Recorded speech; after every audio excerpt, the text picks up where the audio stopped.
In previous video, I have explained problem number 1 on bridge rectifier.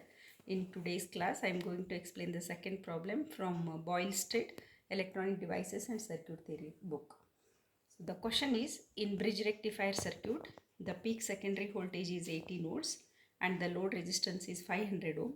Find the DC output current, compute the ripple factor, determine the rectifier efficiency using ideal diodes. So the given data in the question problem is peak secondary voltage is given, that is V peak, or we can say VM. V peak is nothing but VM. It is given, and load resistance R is given, and the ideal diode, it is assumed as 0. Ideal diode means there is no forward resistance, that is RF is equal to 0, and the reverse resistance is also infinite, and there is no voltage drop when diode is conducting. Such diodes are called as ideal diode. So it is assumed the ideal diodes. To determine the DC output current, first we should determine the DC voltage. So in full wave bridge rectifier, the VDC voltage is given by the formula VDC is equal to 2Vm by pi. Vm is nothing but V peak. So I can write it as 2 by pi into Vm.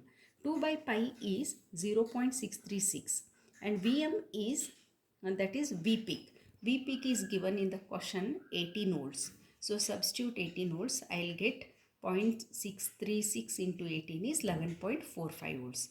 So after getting VDC voltage, you can find out the IDC, that is DC current.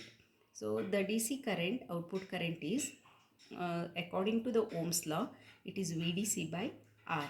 So VDC we calculated as 11.45 volts divided by R is given in the question 500 ohm.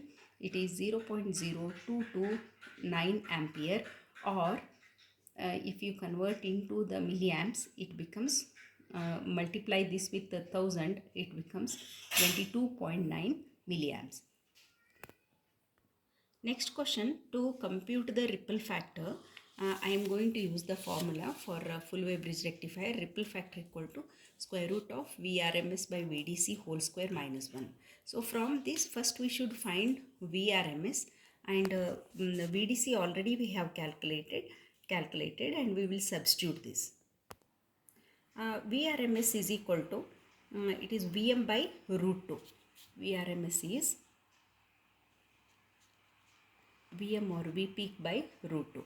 So 1 by root 2 is 0.707 into V peak or Vm. So V peak is given in the question 18 volts. 0.707 into 18 volts is 12.73 volts. So we got Vrms and we have already calculated VDC. We'll substitute in the ripple factor. So Vrms is 12.73 divided by 11.45 VDC whole square minus 1. It becomes 1.238 minus 1. So the answer of this is 0.238. Square root of 0.238 is 0.488. This is ripple factor. So from the question, we calculated DC output current, we calculated ripple factor. Next, we should calculate the rectifier efficiency. Rectifier efficiency formula is the ratio of DC output power by AC input power, PDC by PAC, into 100 in terms of percentage. So first we should find out PDC. So what is PDC? It is DC output power. PDC is equal to VDC square, according to the power formula, VDC square by R. VDC already we have calculated 11.448 by R is 500. The answer of this is 0.262 watts. That is DC output power. Now we'll find out AC power. AC power is the same formula, but we should take Vrms. So Vrms square by R. Vrms square also we calculated 12.726 whole square divided by 500. So the answer of this is 0.324 watt. So we got PDC and we got ADC, PAC. Now substitute the values in this equation. 0.262 divided by 0.324 into 100, it is 80.6%. So finally, we will write all the values. DC output power is 0.262 watt and AC input power is 0.32 watt and efficiency is 80.86%. So this is all about problem number 2. In the next video, I am going to solve problem number 3 from the book R.S. Seda, a textbook of applied electronics.